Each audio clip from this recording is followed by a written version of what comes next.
तो स्वागत आप सभी का आज फिर से हमारे YouTube channel Amit Chaudhary official के ऊपर। आज आपसे काफ़ी दिनों बाद मुलाकात हो रही है, इसके लिए मैं आपसे क्षमा प्रार्थी हूँ क्योंकि कोई कुछ काम में मैं बिजी था। अब से प्रयास करेंगे आपको कि हर एक दो दिन में आपको क्लास की अपडेट मिल सके। तो बच्चों, हम पिछली क्लास में बात कर रहे थे अधिगम वाली यूनिट की, तो उसके अंदर अपन ने अधिगम की परिभाषा पढ़ ली थी, कुछ मनोवैज्ञानिक थे उसकी परिभाषा अपन ने पढ़ ली थी। आज अपन उसी आगे की क्लास को अपन कंटिन्यू पढ़ते हैं। तो अधिगम, अब देखो अधिगम की परिभाषा अपन ने पढ़ ली थी, इसके जो प्रमुख जो मनोवैज्ञानिक वो अपन ने पढ़ लिए थे। अब अपन इसकी बच क्या गया, इसके अंदर इसके पक्ष, एक तो इसका है पक्ष, अधिगम का पक्ष, फिर इसकी विधियां और इसके प्रकार। अब देखो जो अधिगम है, मैंने कहा था कि जो अधिगम है कि अभ्यास, प्रशिक्षण और अनुभव के आधार पे आए स्थायी परिवर्तन को अपन क्या कहते हैं, अधिगम कहलाता है। तो अब इसके अपन जो पक्ष होते हैं, पक्ष देखो इसके तीन पक्ष हैं। सबसे पहला जो पक्ष है संज्ञानात्मक, या अपन इसे बोलते हैं ज्ञानात्मक, ज्ञानात्मक पक्ष। दूसरा अपना है क्रियात्मक पक्ष, और जो अपना तीसरा है वो है भावात्मक पक्ष। भावात्मक पक्ष यानी भावना, ये जो भावात्मक पक्ष होता है ये क्या मन के ऊपर होता है कि मन से अपन जो भावनाएं होती हैं उस भावना का जो ये होता है ना, ये पक्ष भावात्मक पक्ष होता है। तो अपन बात करते हैं जो संज्ञानात्मक या इसको ज्ञानात्मक कि जो व्यक्ति जो अपने ज्ञान के आधार पे जो व्यक्ति जो भी काम करता है वो काम किस में आता है, संज्ञानात्मक पक्ष के अंदर आता है। क्रियात्मक पक्ष, किसी भी काम को अगर व्यक्ति कोई क्रिया करके काम करता है तो वो आता है क्रियात्मक पक्ष के अंदर। जो तीसरा है वो है भावात्मक पक्ष। इस जो भावात्मक जो पक्ष है इसकी अपन बात करें भावना, ये मन से होता है कि व्यक्ति भावनाओं में बहकर या अपने मन की जो जीवन शैली जो सोचन शक्ति है उसके आधार पे जो भी व्यक्ति काम करता है वो होता है भावात्मक पक्ष। अब इसकी विधियां, तो विधियों से पहले अपन एक बार इसके प्रकार देखते हैं। देखो तीन पक्ष हो गए इसके। अब जो इसका पहला प्रकार है वो है गामक अधिगम। गामक अधिगम, इस जो गामक का जो अर्थ होता है वो होता है शरीर, यानी शारीरिक क्रियाएं, कि शरीर द्वारा व्यक्ति जो भी काम करता है जो भी क्रिया करता है वो किस में आता है, गामक अधिगम। अपन इनको विस्तार से पढ़ेंगे आगे, एक बार इसके नाम देख लो आप लोग। फिर नंबर 2 है प्रतिबोधात्मक पक्ष, प्रतिबोधात्मक अधिगम। फिर नंबर 3 है इसका वो है संकल्पनात्मक पक्ष, यानी कल्पना के आधार पे या कल्पना के आधार पे।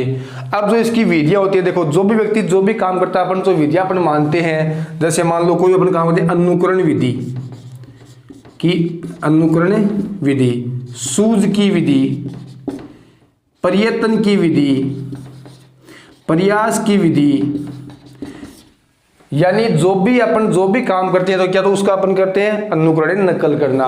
दूसरी है सूझ यानी समझ की विधि, कि अपन अपनी बुद्धि के आधार पर जो भी अपन काम करते हैं वो आता है विधि सूझ। प्रयत्न कि बार बार अभ्यास करना, किसी भी काम को करने का प्रयत्न, प्रयास की हर काम को बार बार करने का प्रयास करना। ये तो इसकी मुख्य मुख्य बातें हो गई। अब इसको अपन विस्तार से अपन देखते हैं, इसको देखो आगे अपन पढ़ते हैं। अब बात करते हैं अपन इसके प्रकार। अब अपन एक एक को पढ़ेंगे।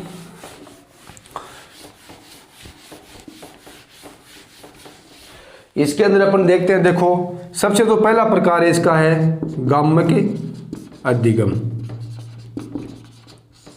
गामक अधिगम। नंबर 2 मैंने बताया आपको प्रतिबोधात्मक अधिगम, और नंबर 3 है संकल्पनात्मक अधिगम। अब देखो ध्यान से, गामक अधिगम, इसके अंदर शारीरिक क्रियाएं कि व्यक्ति जो भी शरीर के आधार पे जो भी शरीर के द्वारा जो भी व्यक्ति काम करता है वो कार्य किस में आता है, गामक अधिगम के अंदर आता है।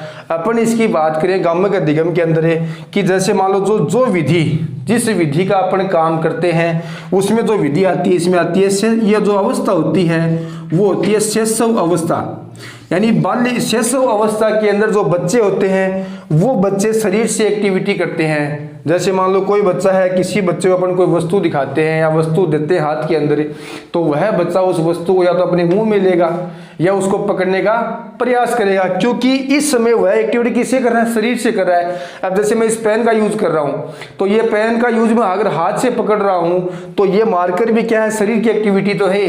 तो ये भी किस में आता है, गम्य के अधिगम के अंदर आता है। जिस विधि का इसके अंदर प्रयोग होता है वो होती है अनुकरण की विधि, यानी नकल करना। प्राय खास कर ये छोटे बच्चों में ज्यादा पाए जाते हैं। जो छोटे बच्चे होते हैं वो किसी भी काम को नकल करके करते हैं। ये तो हो गया गम्य का अधिगम। अब अपन देखते हैं प्रतिबोधात्मक अधिगम। देखो प्रतिबोध, इसका होता संप्रत्यय, यानी कंसेप्ट, संप्रत्यय। इसको कहते हैं अपन कि मस्तिष्क में बनने वाला प्रतिबिंब, कि अपन अगर एक बार किसी भी वस्तु को देख लेते हैं, यानी मस्तिष्क में बनने वाला प्रतिबिंब। अब जैसे मैं आपको कहूं कि हाथी, तो हाथी आप सबका देखा हुआ, हाथी शब्द बोलते आपके मन में विचार आएगा कि भाई हाँ हाथी होता है, उसके 4 पांव होते हैं, या जो भी अपन जिस भी बात को आप देखते हो या जिस भी स्थान पे आप देखते हो, जिस भी पक्षी है, मानव है, या जो भी अपन विषय वस्तु पढ़ते हैं, जिस भी शब्द का प्रयोग अपन पहले पढ़ चुके हैं जिस शब्द को, वह शब्द अगर अपने सामने दोबारा आएगा तो उसका अपने अंदर क्या कंसेप्ट क्लियर है। अगर मैंने कहा कि हाथी है तो आपके मन में तुरंत हाथी की बातें आ गई, इसका मतलब पहले से आपके वो कंसेप्ट क्लियर है। जैसे मान लो कि ताजमहल, आप सब लोग जानते हो ताजमहल कहाँ पे है, आगरा में है। जैसे ही ताजमहल का नाम आया तो आप तुरंत कह दोगे हाँ भाई ये ताजमहल कहाँ पे है, आगरा में है, हम वहाँ पे गए हुए हैं, वहाँ पे उसका द्वार, वहाँ पे उसकी विशेषता ये, यानी आपको पहले से वो कंसेप्ट क्या है आपके मन में तैयार है। अब जो ये आता है, ये आता है बाल्यावस्था के अंदर, बाल्यावस्था के अंदर, यानी किसी भी बात को, जैसे आजकल एक गाना चल रहा है ना कि बात कोई शानी लिख दूंगे, तो नाम सुनते ही अपने मन में आता विचार कि वो बात शानी आपा के पीछे लिखा। जैसे मान लो कि बात कोई शानी लिख दूं के तने कोई कहानी लिख दूं के, मैं खुद ने लिखना चाहूं मास्टर तने मास्टर ने लिख दूं के। तो ये क्या एक प्रति कंसेप्ट तैयार है कि ये जो गाना चल रहा है ना, ये अपने मन में इसका नाम सुनते अपने क्या वो तैयार है। तो उसी प्रकार जो बाल्यावस्था में होता है और जिस विधि का प्रयोग इसके अंदर होता है वो होती है भूल या प्रयत्न की विधि, कि बार बार किसी भी काम को भूलकर बार बार उसका प्रयास करना, वह विधि होती है इसे प्रतिबोधात्मक अधिगम के अंदर। अब बात आ गई संकल्पनात्मक अधिगम, किसी भी चीज की कल्पना करना। देखो जिसे अपन मुख्य भाषा में कल्पना कहते हैं उसे मनोविज्ञान की भाषा में अपन कहते हैं संकल्पनात्मक। अगर ये अधिगम शिशुअवस्था में है, ये बाल्यावस्था में है, तो सीधी सी बात है ये किस में आएगा, किशोरावस्था के अंदर आएगा, किशोरावस्था के अंदर आएगा। और इसके अंदर क्या होता है, जब व्यक्ति किशोर होता है, जब अपने ये चरम सीमा पे जो अपनी यौवन ऊर्जा होती है वह होती है समय चरम सीमा के ऊपर, तो किसी भी विषय वस्तु हो, कोई स्थल हो, कोई स्थान हो, उसको अपन देखते हैं, देखते ही अपने मन में उसके क्या आना, विचार आना, उसके प्रति अपनी कल्पना करना, सदैव पॉजिटिव न कि नेगेटिव। अब देखो जो विधि इसमें आएगी वो आएगी सूझ या समझ की विधि, सूझ या समझ, क्योंकि इस अवस्था के अंदर व्यक्ति समझदार हो जाता है बालक के, तो वह जो भी काम करेगा वह अपनी बुद्धि से करेगा। तो बुद्धि से अगर वह काम करेगा तो उसके अंदर सूझ व समझ, किसी भी काम को करने की उसके अंदर समझ रहेगी कि अगर मैं ये काम कर रहा हूं तो ये काम मेरे जीवन में कितना महत्वपूर्ण है या कितना नेगेटिव है। तो देखो बात होगी इसके पक्ष, विधियां और इसके प्रकार। अब देखो गम्यक अधिगम ये आता है कि इसका प्रकार है, तो इस गम्यक अधिगम में जो भी व्यक्ति काम करेगा वो होगा संज्ञानात्मक पक्ष के आधार के ऊपर। प्रतिबोधात्मक मस्तिष्क में बनने वाला प्रतिबिंब, क्रियापन करेंगे तो इसमें जो पक्ष आएगा वो आएगा क्रियात्मक पक्ष आएगा। संकल्पनात्मक कि किसी भी काम की कल्पना करना मन से, अगर अपन कल्पना करें तो कल्पना अपने मन से आएगी, तो सीधी सी बात है इसमें जो पक्ष आएगा वो आएगा भावात्मक पक्ष, यानी मन से करना। तो इसकी पक्ष, विधि और प्रकार ये हो गए। अब देखो आगे अपन देखते हैं कि अधिगम में क्या चीज बच गई। इसकी परिभाषाएं हो गई और मनोविज्ञान परिभाषा हो गई, इसके पक्ष हो गई, विधि हो गई, प्रकार हो गई। अब अपन देखते हैं इसकी विशेषता, अधिगम की विशेषता। देखो अब अपन अगर इसकी बात करें कि विशेषताएं, कई बार ये क्वेश्चन आते भी हैं और खासकर विशेषताओं के ऊपर रीट 2015 में 2-3 क्वेश्चन आए हुए हैं। बाकी अधिगम है ये आपके मुख्य तौर से 3rd ग्रेड और सीटेट और 2nd ग्रेड, इन दोनों में मुख्य रूप से इसके 2-4 क्वेश्चन हर जिस भी साल एग्जाम होती है उस एग्जाम में पूछे जाते हैं। अब उसकी विशेषता नंबर 1, पहली जो विशेषता है वो है कि अधिगम एक प्रक्रिया है। अधिगम एक प्रक्रिया, सीधी सी बात है कि अधिगम एक प्रक्रिया है। अगर अपन किसी भी काम को करेंगे तो उस काम को करने का अपन को अभ्यास करना पड़ेगा, ऑटोमेटिक नहीं होगा। जब तक अपन कोई क्रिया जो काम नहीं करेंगे तब तक अपने पास में अपन को किसी भी काम का अधिगम या अपन किसी काम को करने की सीख नहीं पाएंगे। नंबर 2 देखो, इसमें है कि अधिगम सदैव उद्देश्य पूर्ण होता है, उद्देश्य पूर्ण होता है। बिल्कुल सही बात है कि अगर अपन किसी भी, देखो 2 बार डायरेक्ट इसके देखो सदैव, एक है उद्देश्य पूर्ण कि सदैव यानी हमेशा, उद्देश्य जो अपना जीवन का जो लक्ष्य है, यानी जो अधिगम किसी भी काम को अपन करेंगे या सीखेंगे तो उसके प्रति हमेशा अपना कोई ना कोई क्या रहेगा, लक्ष्य रहेगा या अपना क्या रहेगा, उद्देश्य रहेगा। अगर अपना कोई लक्ष्य नहीं है, जैसे मान लो कि आप लोग आज अधिगम पढ़ रहे हो, तो आप क्यों पढ़ रहे हो? क्योंकि आपका लक्ष्य या तो HM बनना है या 1st ग्रेड है, 2nd है, 3rd है या सीटेट है, जो भी आपका लक्ष्य है उसके लिए आप लोग अधिगम में पढ़ रहे हो। अपना उद्देश्य तभी तो अपन पढ़ रहे हैं। अगर अपना उद्देश्य सपोज करो कि राजस्थान पुलिस है मान लो अपना उद्देश्य, तो अपन को अधिगम पढ़ने की आवश्यकता नहीं है। अगर अपन को शिक्षक बनना है और शिक्षक अपन को अगर 1st ग्रेड में जाना है, 2nd में जाना है, 3rd में जाना है, अपन को HM बनना है या अपन को सीटेट क्लियर करना है, उसके लिए अपन को अधिगम पढ़ना पड़ेगा। तो अगर अपना लक्ष्य है तो अपना अधिगम करेंगे, अगर अपना लक्ष्य शिक्षक बनना नहीं है तो अपने जो अधिगम है किसी भी काम का नहीं है। इसलिए अधिगम सदैव क्या रहेगा, उद्देश्यपूर्ण रहेगा कि हमेशा अधिगम करने प्रति हमेशा अपना कोई ना कोई क्या रहेगा, लक्ष्य रहेगा। नंबर 3 देखो, अधिगम जीवन पर्यंत यानी जन्म से लेके मृत्यु तक जीवन पर्यंत चलने वाली प्रक्रिया है। यानी जन्म से लेके मृत्यु तक कि जब व्यक्ति का या जब बालक का जन्म होता है वहां से लेके जब तक उसकी मृत्यु होती है तब तक अधिगम चलने वाली क्या है, प्रक्रिया। कोई फिक्स नहीं है कि जैसे अपनी उम्र 20 साल हो गई, 22 साल हो गई, 25 साल हो गई, अपन जैसे HM लग गए, 1st ग्रेड में लग गए, उसके बाद में अपन को अधिगम की आवश्यकता नहीं, उसके बाद भी अपन को अधिगम करना पड़ेगा। जिस प्रकार से एक बालक का जन्म होता, मान लो ये कोई बालक है सपोज दैट, एक बालक का जन्म होते ही 24 घंटे के अंदर एक बच्चा अपनी आंखों पे समन्वय स्थापित करता है। यानी अपनी जो पलक है 24 घंटे के अंदर बालक है वो झपकाने समन्वय यानी उसके ऊपर कंट्रोल कि अपनी आंखों पे वह समन्वय स्थापित करने लग जाता है। यानी जन्म के 24 घंटे बाद ही उसने अधिगम कर लिया, यानी जन्म से ही उसका क्या हो गया, यहाँ पे अधिगम हो गया। जब तक वह बालक बड़ा हो जाएगा, जीवित रहेगा, जब वह मृत्यु, जब वह मतलब वृद्धावस्था में आ गया या फिर वह मरने वाला होता तो वह फिर भी अपने परिवार को कुछ ना कुछ कह के जाता है कि मैंने मेरे जीवन में ये काम किया था, आप भी ऐसे ही काम करना, मैंने ये काम किया तो मेरे को इसमें ये अच्छाई मिली तो आप भी ऐसा ही काम करना। यानी वह जन्म से लेके मृत्यु तक व्यक्ति अधिगम करता रहता है। ये कोई बड़ी बात नहीं है कि अपन जैसे लक्ष्य मिल गया अब अपन को अधिगम की आवश्यकता नहीं। जब तक अपनी संसार में जीवन यापन करेंगे, जब तक अपना ये जीवन रहेगा तब तक अपन हर मोड़ पे हर जगह पे अपन को अधिगम करना पड़ेगा। यहां तक बात समझ में आ रही है क्या?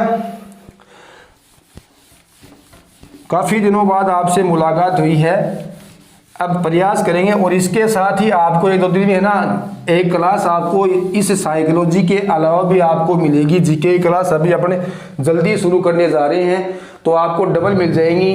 जैसे एक दिन आपका साइकोलॉजी और एक दिन आपका क्या रहेगा कि जीके रह जाएगा। अब देखो अपन बात करते हैं जो अगली परिभाषा होती है अपनी नंबर 4। अधिगम एक क्रियात्मक प्रक्रिया है। देखो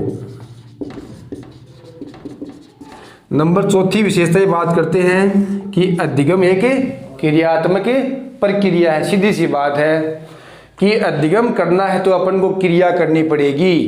क्रियात्मक कि अपना लक्ष्य जिस प्रकार से मानो इस प्रकार से कोई व्यक्ति है ये रहा। अब इसके ये मान लो सपोज दैट इस क्रिया इसको करनी पड़ेगी। जैसे मान लो कि इसी के पास में बहुत सारी किताबें हैं, कोई फर्स्ट ग्रेड की है, कोई सेकंड की है, कोई थर्ड की है, कोई C-टेट की है। इस प्रकार से मान लो इसके पास बहुत सी किताबें हैं तो अधिगम एक क्रियात्मक क्रिया उसको काम करना पड़ेगा।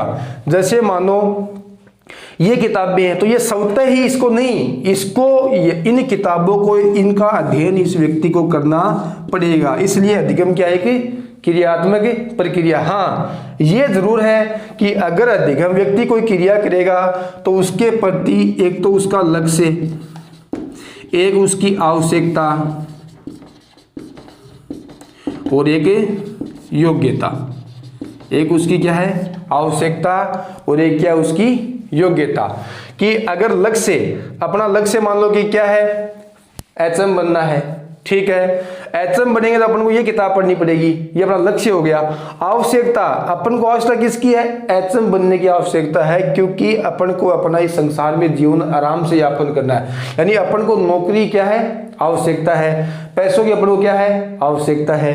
तो अपनी आवश्यकता के अकॉर्डिंग अपना लक्ष्य होगा। नंबर 3 है योग्यता कि अगर अपन को HM बनना है तो सबसे पहले जो अपनी क्वालिफिकेशन है जो योग्यता है वह HM के प्रति अपनी पूर्ण होनी चाहिए। अगर मान लो कि आपका लक्ष्य क्या है थर्ड ग्रेड है तो आपका ग्रेजुएशन प्लस B.Ed पूरा होना चाहिए। अगर आपका लक्ष्य फर्स्ट ग्रेड है तो आपका ग्रेजुएशन प्लस B.Ed प्लस आपकी PG पूर्ण होनी चाहिए। यानी जो भी आपकी योग्यता है उसके अकॉर्डिंग अपन क्रिया करेंगे। तो लक्ष्य, आवश्यकता और योग्यता इन तीनों के आधार पे व्यक्ति क्या करता है क्रिया करता है। सीधी सी बात है। और ये क्वेश्चन एक 2015 रीट के अंदर पूछा भी गया है कि अधिगम एक क्रियात्मक प्रक्रिया है, निम्न में से ये कथन सत्य है या असत्य है। इसके क्वेश्चन आएंगे इस प्रकार से आएंगे कि निम्नलिखित जो कथन दिया गया सत्य है या असत्य है। अब देखो आगे अपन बात करते हैं विशेषता नंबर 5 की। एक और है कि 5 नंबर जो विशेषता है इसमें है कि अधिगम नकारात्मक और सकारात्मक यानी नेगेटिव और पॉजिटिव दोनों प्रकार का होता है, दोनों प्रकार का होता है। यानी जो अधिगम अपन करते हैं ये कोई जरूरी नहीं है कि हम हमेशा पॉजिटिव ही बात सीखें। जिस समाज में रहकर अपन लोग अच्छी बातें सीखते हैं उसी समाज में रहकर अपन लोग बुरी बातें भी सीखते हैं। देखो जैसे मान लो सकारात्मक, जैसे आपको पहले प्रार्थना नहीं आती थी, फिर आप लोग स्कूलों में गए वहाँ पे आपने प्रार्थना बोली, फिर मान लो कि आप लोग कॉलेज में हो गए तो अधिकांश कॉलेजों के अंदर जो प्रार्थना है वो नहीं होती है तो आप दोबारा से उसको भूल गए।